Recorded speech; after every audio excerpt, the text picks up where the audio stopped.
Okay, so we have been working on a texture unit. You guys have practiced with pencil, and now we are going to start working with soft pastel, which is going to be for our next project.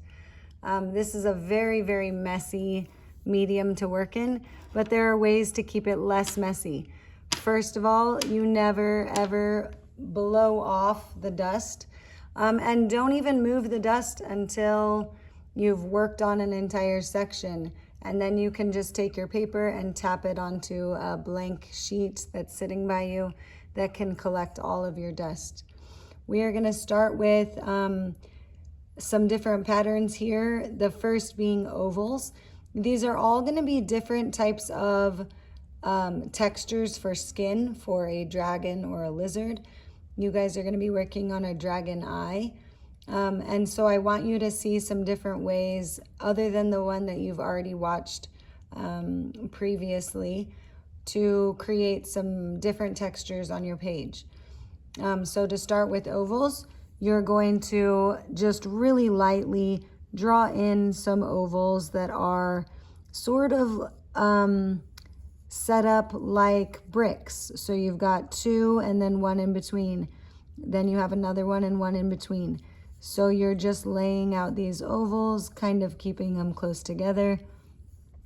It doesn't exactly matter if they are brick-like or not, but layering them that way does help to make them look kind of interesting. You're gonna pick a color scheme. For me, I'm gonna make my ovals different shades of green. So I've got some greens and yellows here. And then I'm just going to lightly put in. Now you're not gonna get much detail with these. These are big clunky sticks. So I am putting all of my medium shade of green on my left side, just because I want them to kind of have a pattern with them. I want them to look uniform. You can see that I'm keeping my hand off of the page so that when I'm moving, my hand is not sliding across those ovals. I want you to notice I am not putting a lot of detail in there.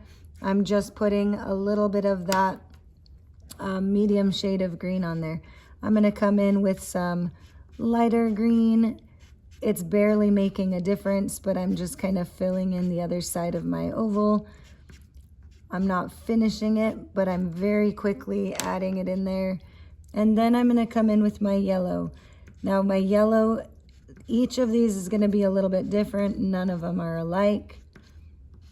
I'm trying to keep my hand from moving over my page. As a right-handed person, I'm gonna always work left to right so that that area on the right side is going to be the cleanest, and I'm not going to be smudging as I work. I'm adding a little bit of white, but you can see it's not changing much. And then just for the fun of it, I'm gonna add a little bit of dark, not on all of them, but some of them. That just gives it some dimension. I'm keeping them curved. Okay, and now you're going in with a black colored pencil, and you're gonna outline these ovals just like you would have done with like brick when we worked with the brick. Now's where I'm putting in a little bit more of my detail. I can keep some little highlights white if I want to. We're gonna go in at the very end too and add some highlights if we want to in some areas with a different medium that I have.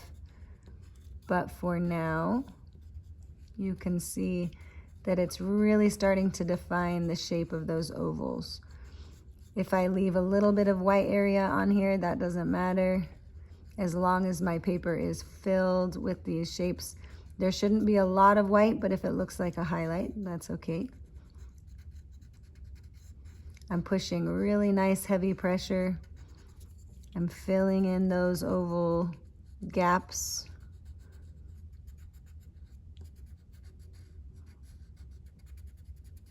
And as you can see, it's sort of taking form of being sort of skin-like. Now, if I don't want super dark edges and I kind of like the look of some of these. I don't have to shade them all around or press really hard and outline them all around. But there I've got some oval skin going on. Okay, the next one is diamonds.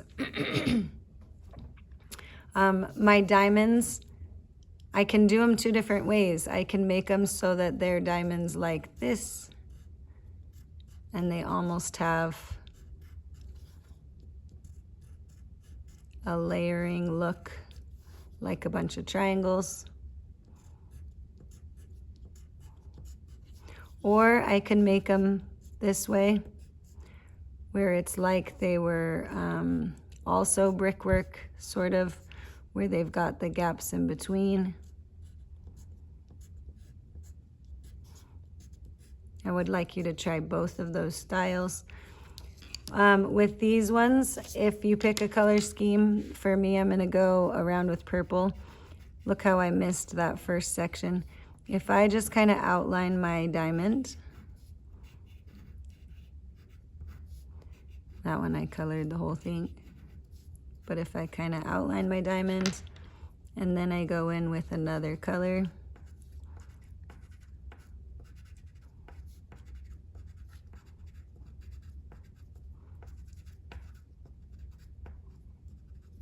that was fast and furious.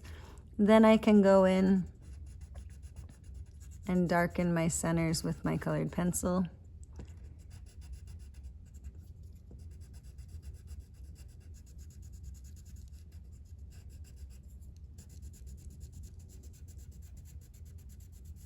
I'm moving very fast. You guys will probably need a little bit more time, but I'm trying to just show you basically what it's gonna look like. Now the dark purple in the background is not contrasting super great against the black because they're both darks. If I take a Q-tip, I can kind of move some of that pastel around to smooth it out. I can go in and add like a little bit of a light.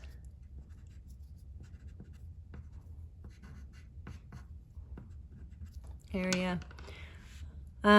If I do something similar with my other side, let's say I want to do pinks. So now I'm going to work with pink spikes here.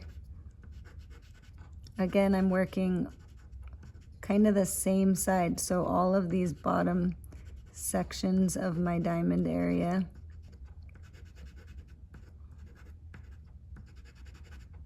are going to be my bright pink, and my top sections are going to be my orange.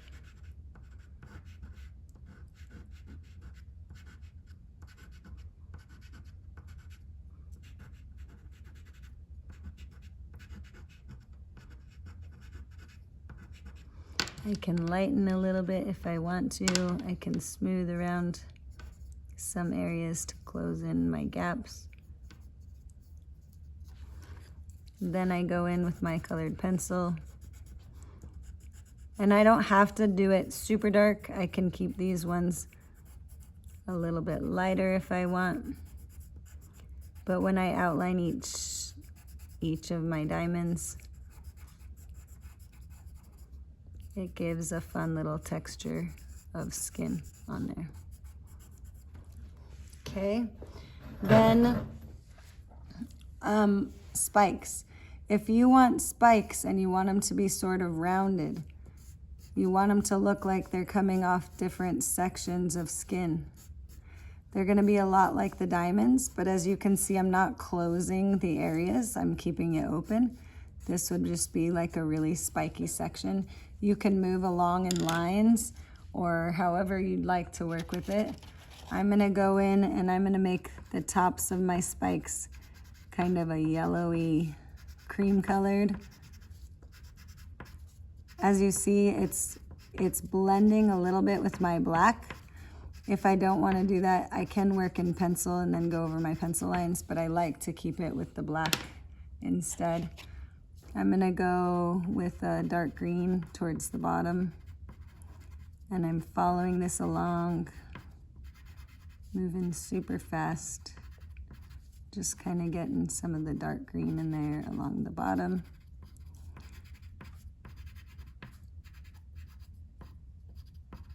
I'm going to work a third color in and do a little bit of blue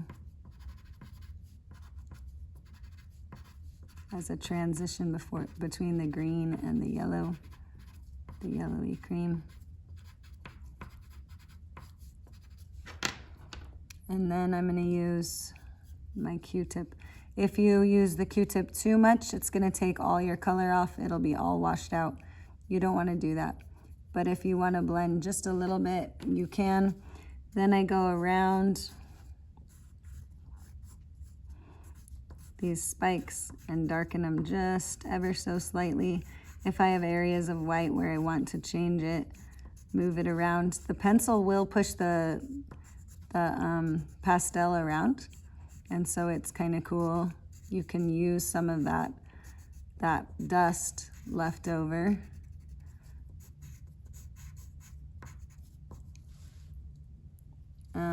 And so there I've got spikes. Overlapping hills. Now I'm working the wrong direction because I said I would work left to right, but I've got something on the right. So overlapping hills, if you just make little mounds, this would almost be like fish skin or snake scales, but as you can see, they just kind of overlap each other. This works in an area that you'd want to keep like kind of smooth. And so you can create sections that are sort of smooth, but they still have texture, and they still look like a lizard or reptile skin. Look how I'm, again, keeping the color all in the same section of the scale. So this is like the base of the scale with this mauvey pink. And I'm going to go in with a blue for the top of my scale, and I'm going to keep the little tops white. It's kind of making it go purpley in some areas. Some of them went over completely with blue. So each scale is going to be a little different and unique, which is cool.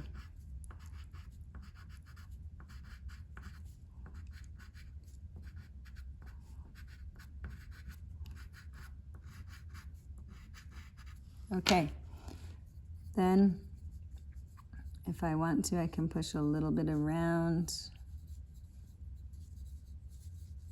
with my Q-tip, and then I darken in around my scales. I'm using this black to push some of that excess powder.